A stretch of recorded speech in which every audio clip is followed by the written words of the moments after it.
जय Shri Krishna. गीताधाम Gurukul online classes में आज हम क्लास 10वीं का सामाजिक विज्ञान में अर्थशास्त्र वाला पाठ अध्याय 16 भारतीय अर्थव्यवस्था के समक्ष चुनौतियां कौन कौन सी हैं। तो उसमें हमारा इस अर्थव्यवस्था के चुनौती वाले अध्याय में कई सारे टॉपिक आए हुए हैं, जिनमें से कुछ टॉपिक इस बार माध्यमिक शिक्षा बोर्ड ने हटा दिया है। तो पहली जो टॉपिक है इस अध्याय का मूल्यवर्धी एवं मुद्रास्फीति, वो है जो हटा दिया गया है।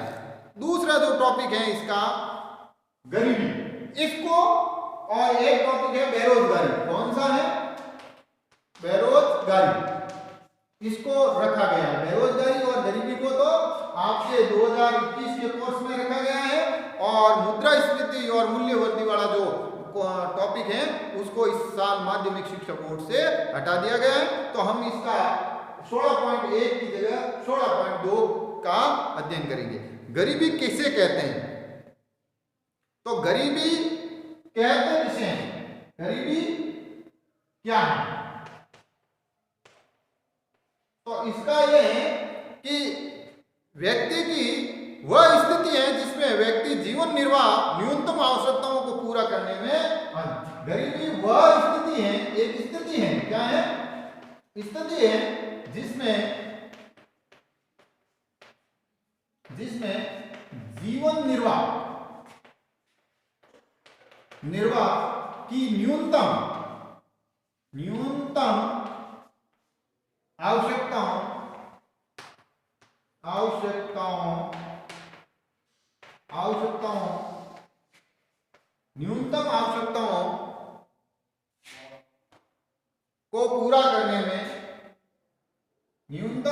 आवश्यकताओं को पूरा करने में,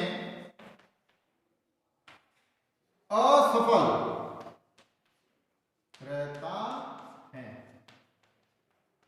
रहता है। गरीबी वह स्थिति है जिसमें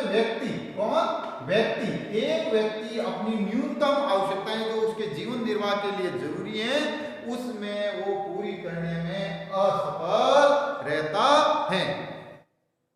गरीबी एक व्यापक अवधारणा है जिसके अनेक आयाम हैं, लेकिन सामान्य तौर पर गरीबी शब्द का तात्पर्य आर्थिक अवचेतन अपवेचन से लिया जाता है, अर्थात धन और क्षमता के अभाव में को गरीबी कहा जाता है। ये एक आर्थिक स्थिति है। कैसी है? आर्थिक स्थिति है जिसे में व्यक्ति की है जो धन और संपदा को रखा जाता है। हम देखते हैं कि एक और कुछ लोग ऐसे घरों में रहते हैं जो बहुत सुंदर और बड़े होते हैं, दूसरी ओर कुछ लोगों के पास घर ही नहीं होते हैं या कच्चे घर होते हैं। आपने अनेक ऐसे बच्चों को देखा होगा जो विद्यालय आने में समर्थ नहीं है, उन्हें अपनी तथा अपने परिवार की आवश्यकताओं को पूरा करने के लिए काम पर जाना पड़ता है। हम कह सकते हैं कि समाज में कुछ लोग अमीर होते हैं तथा कुछ लोग गरीब होते हैं। गरीबों के पास धन का अभाव होता है तथा वे अपने जीवन के लिए आवश्यक भोजन, कपड़ा, मकान, शिक्षा, स्वास्थ्य आदि पर न्यूनतम है जो स्तर प्राप्त नहीं कर सकते हैं। अब है जो गरीबी के दो तरीके हैं, निरपेक्ष गरीबी और सापेक्ष गरीबी।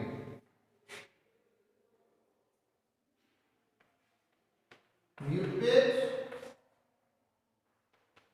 गरीबी व सापेक्ष गरीबी।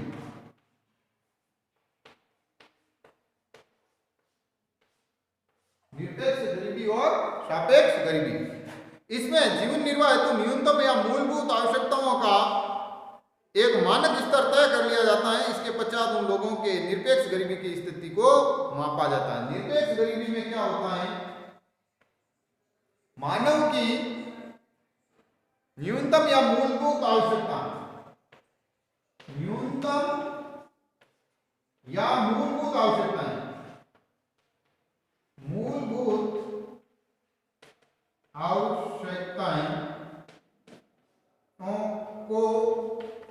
आवश्यकताओं को तय कर लिया जाता है। क्या कर लिया जाता है? तय कर लिया जाता है। फिर उनका मापन किया जाता है कि वो उस स्तर पर पूरा है नहीं, उनका मापन उस स्तर पर पर किया जाता है कि वो उसको पूरा करते हैं कि नहीं करते हैं। जो न्यूनतम उच्चतम आवश्यकताओं के मापन को इष्टतम प्राप्त नहीं कर पाए, अतः निरपेक्ष गरीबी वह स्थिति है जिसमें व्यक्ति अपने जीवन की मूलभूत आवश्यकताओं को पूरा नहीं कर पाता है।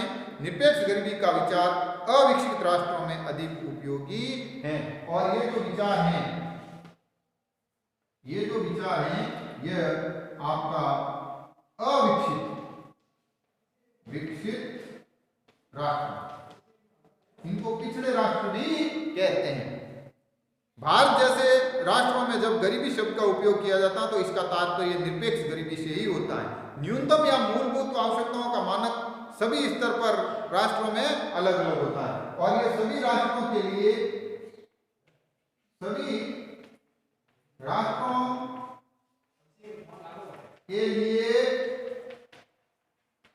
अलग अलग है। क्या है? अलग अलग है, एक तय नहीं है।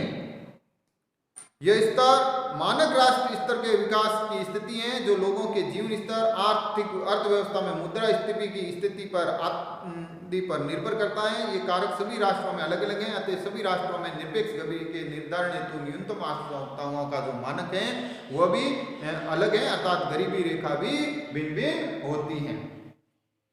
दूसरा है सापेक्ष। कौन सा है? सापेक्ष गरीबी। सापेक्ष गरीबी समाज या राष्ट्र के विभिन्न वर्गों के बीच आय या धन का उपभोग व्यय के वितरण से सापेक्ष इस असमानताओं का माप सापेक्ष गरीबी कहलाती है। विचार विकसित राष्ट्रों में अपेक्षाकृत अधिक होता है। इसमें क्या होता है कि समाज और राष्ट्र, कौन? समाज और राष्ट्र जो वर्गों पर आधारित है, क्या है? जो वर्गों पर आधारित हैं, जो वर्गों पर आधारित हैं और उनके आय और खर्चों का जो बीच में विभेद है, अमीर और गरीब के बीच, उस विभेद के आधार पर ही नापा जाता है। और ये विकसित राष्ट्रों की प्रणाली है। क्या है? विकसित राष्ट्रों का विचार है। क्या है?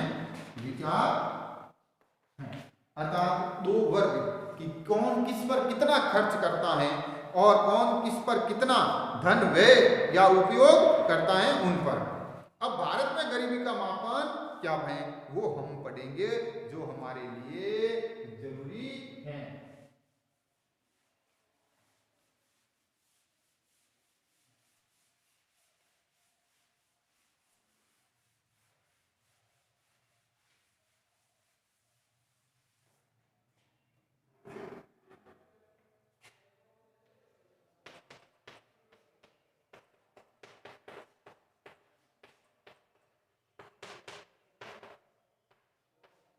भारत में गरीबी का मापन। भारत में गरीबी के मापन हेतु प्रथम प्रयास दादा भाई नौरोजी ने 1868 में किया था। जो प्रथम प्रयास किया था वो 1868 में ईस्वी में दादा भाई नौरोजी ने किया था। किसने किया था? दादा भाई नौरोजी ने किया था। स्वतंत्रता पूर्व राष्ट्रीय नियोजन समिति द्वारा भी गरीबी के अनुमान प्राप्त किए। स्वतंत्रता के पश्चात गरीबी रेखा की निर्धारण तथा गरीबियों को परिभाषित करने के लिए 1962 ईस्वी में योजना आयोग द्वारा एक अध्ययन दल का गठन किया था। और स्वतंत्रता बाद 1962 ईस्वी में है जो योजना आयोग द्वारा एक दल बनाया गया था गरीबी रेखा का निर्धारण करने के लिए एक दल बनाया गया। 71 में ईवी दांडेकर तथा नीलकंठ रत्न ने गरीबी के लिए एक कसौटी की परिभाषा तैयार की। और 1971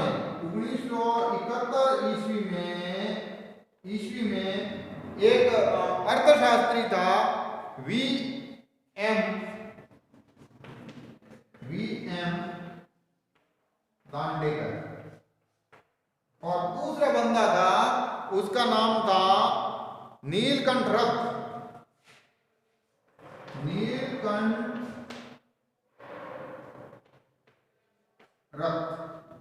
ये दो बंदे थे। इन दो बंदों ने गरीबी रेखा को परिभाषित करने के लिए किया, और इसी संदर्भ में 79 में के वर्ष महत्वपूर्ण है, जब प्रभावी उपभोग मांग एवं न्यूनतम आवश्यकताओं पर कार्यदल, जिसे ईवे के अलग कमेटी भी कहते हैं, ने अपनी रिपोर्ट प्रस्तुत की। इस रिपोर्ट के आधार पर सरकार द्वारा यह तय किया गया कि ग्रामीण क्षेत्रों में प्रतिवर्ष 2400 किलो कैलोरी और शहरी क्षेत्रों में 2100 किलो कैलोरी होती हैं। यानी 1979 ईस्वी में इस दांडेकर दल द्वारा, इसके द्वारा, इस समिति द्वारा, जिसमें अलग वाई के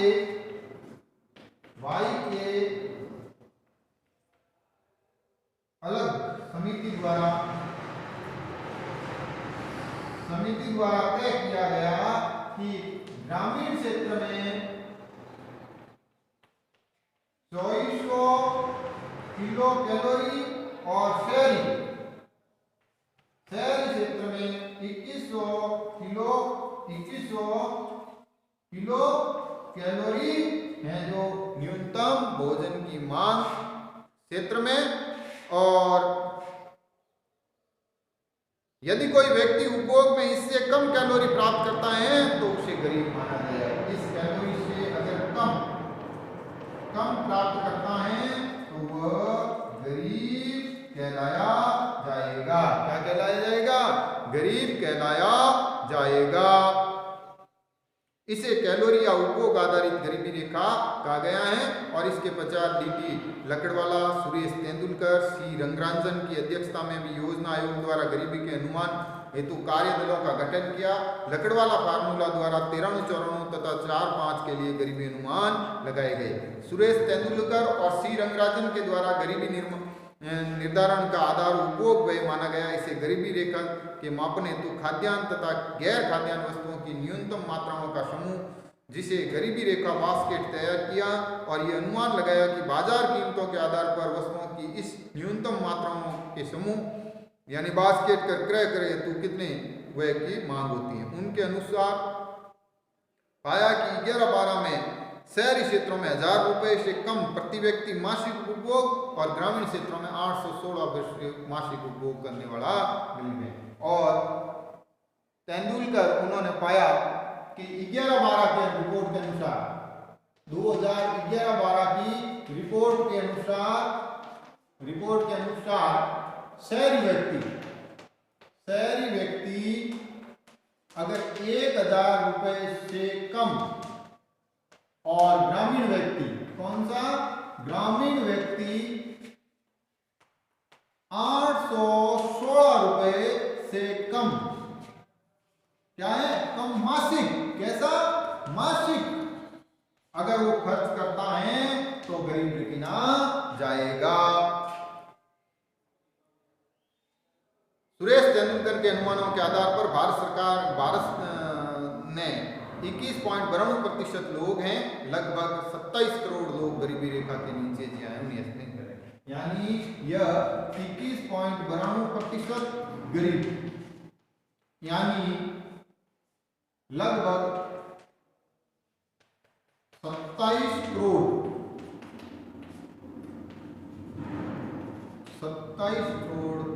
व्यक्ति इस चीज से जुड़े। संयुक्त राष्ट्र विकास कार्यक्रम के लिए ऑक्सफोर्ड निर्धनता एवं मानव विकास पहल में बहुआयामी निर्यात थे, जिसमें सूचनांक बनाया 2010 में मानव विकास प्रतिवेदन में जारी इस निर्धनता सूचनांक के आकलन हेतु 3 आयोग तथा 10 सूचकों का विवरण किया गया। भारत में विश्वसनीय समकों में संकलन का कार्य राष्ट्रीय प्रतिदर्श सर्वेक्षण संगठन द्वारा किया गया। इसके द्वारा चलाए गए विभिन्न दौरों में एकत्रित किए गए उपभोग व्यय संबंधी समकों के आधार पर विभिन्न विशेषज्ञ गरीबी का अनुमान लगाते हैं। एक चीज होती है रिकॉल अवधि। क्या है? रिकॉल अवधि, रिकॉल अवधि, रिकॉल अवधि। गरीबी आकलन एवं अनुमान हेतु किए जाने वाले समकों के संकलन में दो प्रकार की रिकॉल अवधि का उपयोग किया जाता है।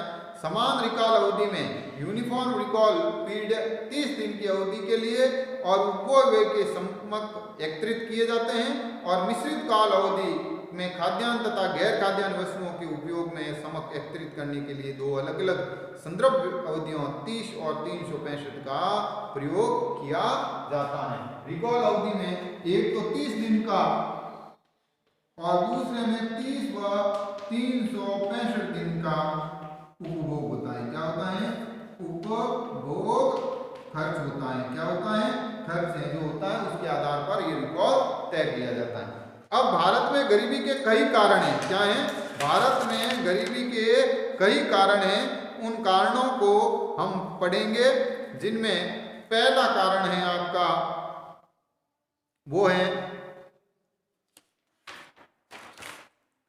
सामाजिक कारण।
तो पहला कारण है सामाजिक। भारत में सामाजिक ढांचा जो है वो गरीबी को बढ़ावा देने वाला रहा, जिसमें जन्म के समय विवाह एवं मृत्यु से संबंधित अनेक परंपराएं हैं जो व्यक्ति को कर्जदार बना देती हैं और वो सामाजिक रूप से हमेशा कर्जहीन बना रहता है। दूसरा है आर्थिक। भारत की अधिकांश जनसंख्या आर्थिक पिछड़ेपन का शिकार रही है, जिसमें आर्थिक पिछड़ेपन की स्थिति में लोग शिक्षा और स्वास्थ्य में निवेश नहीं कर पाते हैं और उससे उनकी गुणवत्ता निम्न स्तर की रहती है। फिर वो हमेशा ही उस निम्न स्तर के आधार पर ही जीवन है जो चलते रहते हैं और इससे बाहर कभी नहीं निकलते हैं। स्वतंत्रता से पहले अधिकांश भारतीय कृषि पर निर्भर थे और उनका यही जीवन का आधार था, और बाद में भी वो लगभग उसी आधार पर या परंपरागत रूप से रहे, जिससे वो कभी। फिर है राजनीतिक इच्छा। कारण में राजनीतिक इच्छा शक्ति की कमी है। भारत में भीषण गरीबी के प्रति राजनीतिक जो इच्छा शक्तियां हैं या जो कार्य योजनाएं हैं वो कारण थी। पंचवर्षीय योजना से पहले सरकार द्वारा गरीबी निवारण हेतु कोई काम नहीं किया गया। हमने पहले पढ़ा था कि 70-72 में जाकर गरीबी पर है जो हमने ऐसी रिपोर्टें बनाई। इस तरह अनेक योजनाएं बनाई गई, लेकिन उसमें गरीबी का समावेश नहीं किया गया। इस तरह से ये उसको लाभ। और अन्य कारण में भारत में गरीबी के लिए शिक्षा का निम्न स्तर है। अन्य कारणों में जो पहला कारण है वो है शिक्षा का स्तर निम्न। फिर स्वास्थ्य का स्तर, ये है तो अनेक कारण जो शिक्षा है। फिर है व्यावसायिक शिक्षा का अभाव, कमजोर आधारभूत संरचना, पूंजी निर्माण का अभाव, स्वास्थ्य सेवाओं की अनुपलब्धता का उत्तरदायित्व है। इस देश में उत्पादकता तथा आय का स्तर निम्न बना रहे, जिससे गरीबी का बहुत बड़ा कारण है। गरीबों में आत्मविश्वास की कमी होती है तथा वे आर्थिक जोखिम उठाने की स्थिति में नहीं होते, अतः स्वयं का व्यवसाय स्थापित कर गरीबी के दुष्चक्र से बाहर नहीं आ पाते हैं। मुद्रास्फीति या मूल्यवृद्धि भी भारत में गरीबी का एक है जो कारण है। अब गरीबी निवारण के उपाय कौन कौन से हैं? गरीबी निवारण के उपाय कौन कौन से हैं? उनमें अपना पहला है वो ये है जो शिक्षा एवं स्वास्थ्य सेवाओं का प्रचार।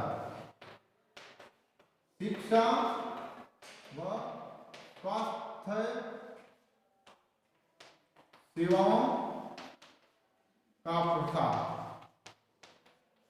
दूसरा जो है वो कारण है आपका रोजगारों के अवसरों में वृद्धि। रोजगारों के अवसरों में वृद्धि। तीसरा है वो है आपका सामाजिक कुप्रथाओं पर नियंत्रण। सामाजिक कुप्रथाओं पर नियंत्रण। चौथा है वह जनसंख्या पर नियंत्रण। जनसंख्या पर नियंत्रण। और पांचवा है वो आपका है लक्षित व्यक्ति या समूह तक लाभों को पहुंचाना।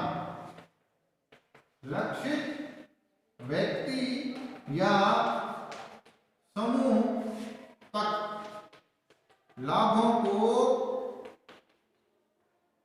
पहुंचाना। छठवां है वो है गरीबी निवारण हेतु अपनाए गए उपाय। गरीबी निवारण हेतु अपनाए हुए उपाय, ये कारण हैं। तो पहला कारण है शिक्षा और स्वास्थ्य सेवाओं का प्रसार करके हम इनको गरीबी को कम कर सकते हैं, क्योंकि जब लोग अपने प्रत्येक व्यक्ति के अंदर शिक्षा और स्वास्थ्य संबंधी निवेश होगा तो उनका आर्थिक जीवन स्तर भी बढ़ेगा। रोजगार के अवसर व्यक्ति को तकनीकी ज्ञान देकर या व्यवसायिक प्रशिक्षण देकर रोजगार के अवसर बढ़ाए जा सकते हैं, जिससे जो उसका विकास होगा। समाज में जो कुप्रथाएं हैं जिन पर ज्यादा खर्च होता है और व्यक्ति कर्जदार बनता है, सिर्फ दिखावे के लिए खर्च करता है, उसको कम करके या उन पर नियंत्रण करके भी है जो गरीबी को रोका जा सकता है। जनसंख्या पर, क्योंकि देश की जनसंख्या संसाधनों के मुकाबले बढ़ रही है, तो उसको नियंत्रित करके भी संसाधनों के हिसाब से करें, जिससे जो जनसंख्या नियंत्रण से हमारा विकास का आंकड़ा बढ़ेगा और गरीबी भी। लक्षित व्यक्ति या समूह सबसे बड़ी बात है, जिनके लिए जो योजना है उस योजना का लाभ उन तक पहुंचना चाहिए।